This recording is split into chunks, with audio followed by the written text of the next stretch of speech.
Sam Pollard, legendary director, and most recently the director of the film The League, a comprehensive tale of Negro League baseball told by experts and archival footage of some of the league's legends, which hits theaters July 4th. Thank you, July 14th. Thank you so much for joining me. So for those who don't know, how was the culture and gameplay in the Negro Leagues different from Major League Baseball at the time? So in the film, you have Bob Kendrick talking about, the Sunday doubleheaders after church services. It really seems like true formal events. Well, here's the thing to remember. I mean, there was a whole different kind of rhythm and style to Negro League baseball, hit and run, bunt, stealing bases. It was a more exciting, engaging game. And by the 20s, Major League Baseball was, thinking about hitting home runs. Babe Ruth is the main person. If you thought about baseball, it was get up to the mound. Up to the batting box and hit a home run and go around the blocks. So it was a much more fun, exciting game, and you can see that when Negro League ball players came into the major leagues. Watch some of that footage of early Jackie Robinson, trying to jump off bases, dancing around before he tries to steal a third base or steal home, and then you lead to people like Maury Wills and Ricky Henderson. It was a much more exciting type of game, which really for me as a young person in the 60s made baseball very exciting for me, watching Kurt Flood or Lou Brock, It was a game that I loved to watch. And you posit in the film, and I think it comes to an amazing conclusion. You speak about, sort of what was lost to you as well, the consequences you mentioned in the film of Negro League baseball going by the wayside. What exactly were those consequences? Well, here's the thing. This is a double-edged sword. On the one hand, Americans after World War II, Black Americans, were asking about being more, not treated as second-class citizens, but wanted to be first-class citizens, which meant what? Which meant being part of the world of, being able to walk into a restaurant, not have to sit in the back of a bus, not have to sit in the rafters in the movie theater. They wanted to be part of, be integrated in America. What did that mean? That meant that with the advent of the height of the civil rights struggle in the 50s and the 60s, African Americans, professionals, could leave their communities and go into white communities and become part and parcel of this integrated world. But what did it do to those Black communities that had been very self-sufficient when they had all kinds of people living in those communities, doctors and lawyers and handymen and working class people? The communities changed, the world changed. And it happened in the Negro Leagues when they lost Jackie Robinson, then lost Larry Doby, then lost Monty Irvin. There was a rush to take all of those great players from the Negro Leagues and bring them into the Major Leagues, which basically destroyed the Negro Leagues. So by 1960, there was no Negro Leagues. Now, when I was growing up, the only thing I knew was Jackie Robinson integrated Major League Baseball, and that was a wonderful thing. Sure, it was wonderful, but no one ever told me the impact that had on the Negro League teams. So this film tries to show to you that for every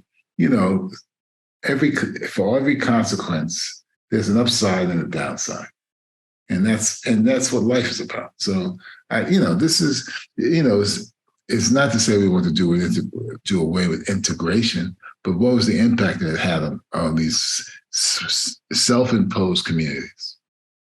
In your opinion, you mentioned, Jackie dancing off the bases, bringing that flair, Curt Flood, Bob Gibson, et cetera, and the next generation.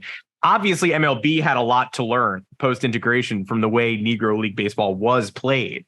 In your opinion, did Major League Baseball ever fully accept that? Or did we just lose some of that vibrancy to history when the integration did occur? I think Major League Baseball completely embraced it. I watched the game from the 60s up into the 80s. And you think about the players I mentioned, like Maury Wills or Ozzie Smith or Reggie Jackson or Ricky Henderson. Those guys brought panache to the game, man. Willie Mays, his basket catches, they brought panache to the game. They brought excitement to the game, man. It was great to see those guys play. They brought energy, they brought moxie, they brought a certain style. And you see it, listen, Adam, every time African Americans have entered into a sport, they've changed the way the sport is played. Look at basketball. Look at football. There was one way he played basketball when it was Bob Cousy and mostly white players. There was a different way he played basketball when Will Chamberlain and Bill Russell and Elgin Baylor, when those guys came. They brought in what Nelson George would call the Black athletic aesthetic. That happened not only in basketball, that happened in baseball, that happened in football. They brought a different approach to the games. I also so appreciated, in addition to that discussion of how Major League Baseball absorbed and embraced those ideals, just the fact that you were able to get so much archival footage, interview footage specifically, with people like Satchel Paige, people who Satchel Paige, Cool Papa Bell, Josh Gibson, these are basically myths by and large, but you have, Satchel Paige speaking to us. You have Rube Foster's assistant, the viewer's able to interact with these people. I'd love to know sort of how special that was for you to help those players come alive and be able to clarify their story with so much real footage. Well, here's the thing. It's always great to delve into the myths of all these players and then to get the true story of all these players. You saw how Satchel recognized this gentleman who taught him how to play, so I love this idea that we have the myth on one hand and then we bring you the reality, and it shows you that as much as these Negro League players loved the game and loved playing baseball, it was a hard life. It wasn't an easy life. When Hank Aaron tells a story, getting a loaf of bread and some peanut butter, it shows you it wasn't a hard life. He wasn't making much money, but this is part of my job as a documentarian, to give you a sense of the history, but also give you the reality of this history and the complexity of the history. Because I'm not trying to make it one way, and it's like what I was trying to say. Life is not black and white. It's shades of gray. So hopefully that's what comes through when you watch this film. We're also, as viewers, we have to accept sort of the tough part of Satchel Paige's story at the end, where we do see him in the major leagues. We see him in, 1948 with Cleveland, but he's not quite the player that Dizzy Dean raved about earlier in the film, right? The stats, the strikeouts aren't quite there. So I appreciate you adding that as well. He's an older man. But he was a legend. So they gave the legend his due, Yeah. I just vastly appreciate it. Players like Josh Gibson maybe don't get that major league chance, but then you show us that Satchel Paige did. Unfortunately, he's too far past his prime. That's true. That's what life was, man. That's why Monty Irvin, there's always this story that Monty Irvin might have been the first player, not Jackie Robinson. But Monty Irvin went off and fought the war. And he was older when he got into the major leagues, and he didn't play as long as Jackie did. So, there's so many ways that this story can be parsed. How did you feel? You also included a section on Babe Ruth and sort of his merits playing in what is very obviously a diluted Major League Baseball. How do you feel about Babe Ruth's legacy ultimately after crafting this film? I would say this to you, and I thought Larry Lester said it well. Babe Ruth, his home run totals were only against white pitchers. Hank Aaron played against all kinds of pitchers, maybe not those from Asia, but he played against all kinds of pitchers. Now, for me, when you ask me who the greatest home run hitter of all time is, Hank Aaron is. I grew up thinking that Babe Ruth was, but now Hank Aaron is the greatest of all time.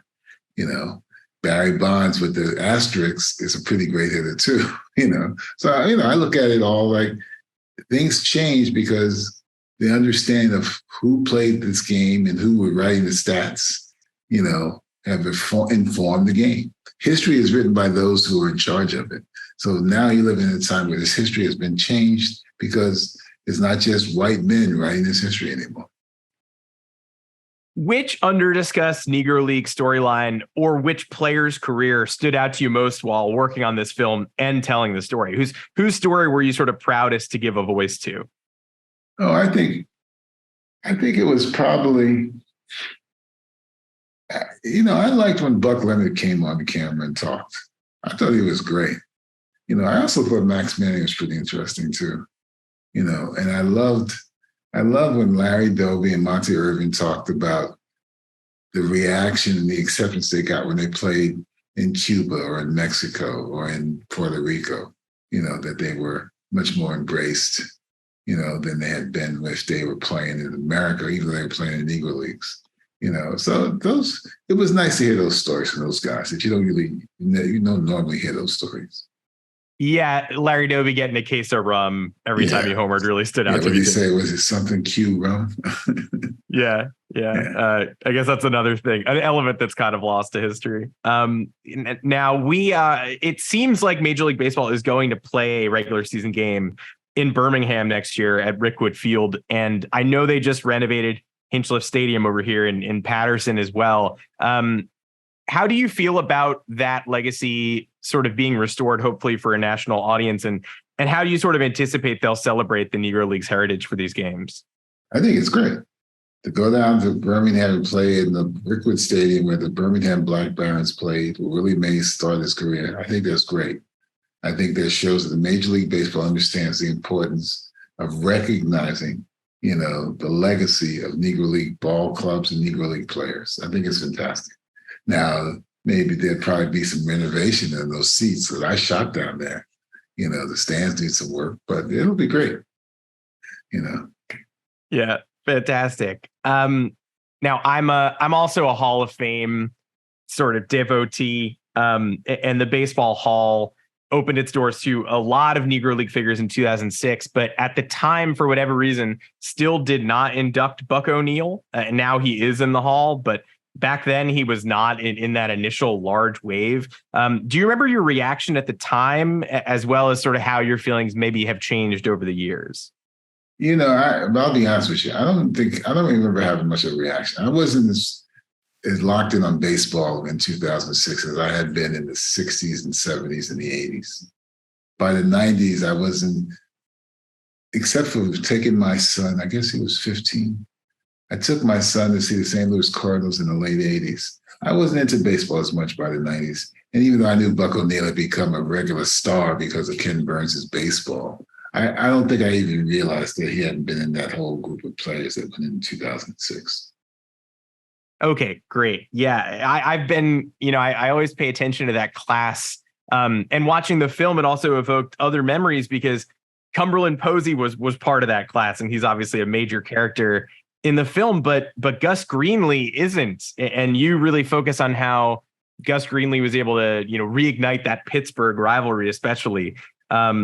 Does that feel warranted to you? Do you think both men should be honored, or did they, make the right decision there? Well, I don't know. I mean, I think they both should be honored, but again, I wasn't as focused on baseball in 2006 as I am today, because I'm going back to baseball games I hadn't gone to in many years. And, I really don't have an answer that I think would be appropriate. Of course. No worries at all. I was wondering also about your Cardinals fandom, and you're mentioning that you're sort of getting more involved again nowadays. Have you gotten more in tune with the game and with modern MLB, in the years before working on this film and since working on this film? Well, my fandom started in '64 because of my dad. He loved the St. Louis Cardinals. So I became a big St. Louis Cardinals fan up through George Foster, Keith Hernandez, Ozzie Smith, that period. And I guess that's the mid-'80s. Then I sort of stopped focusing on baseball. But then recently, about a year ago, I moved to Baltimore. And I only live 4 blocks from Camden Yards. So I've gone to the Baltimore games last year. And I'm going to go to some this season to see what's happening with the pitch clock and the other things that they've added to the game. So, but, I always enjoy going to baseball games. I love the tempo, the up and down thing of a baseball game. This is where sometimes nothing happens for 2 or 3 innings, and bang, something happens for another inning, and somebody hits some runs or, so I always love the tempo of a baseball game, even though it was slow to some people. So, now since I've been working on this film, I'm sort of more engaged in baseball than I had been for quite a long time. Amazing. Well, it's good to hear. I think you're really going to enjoy the innovations of the pitch clock, what it's bringing to the game. But also, I think you're just going to enjoy that Orioles team. They play a specific brand of baseball. They're super exciting. Yeah. Well, Sam, thank you so much for joining me. Again, the film hits theaters on July 14th, and I truly appreciate this conversation. The film is amazing. Thank you very much, Adam. Enjoy your day.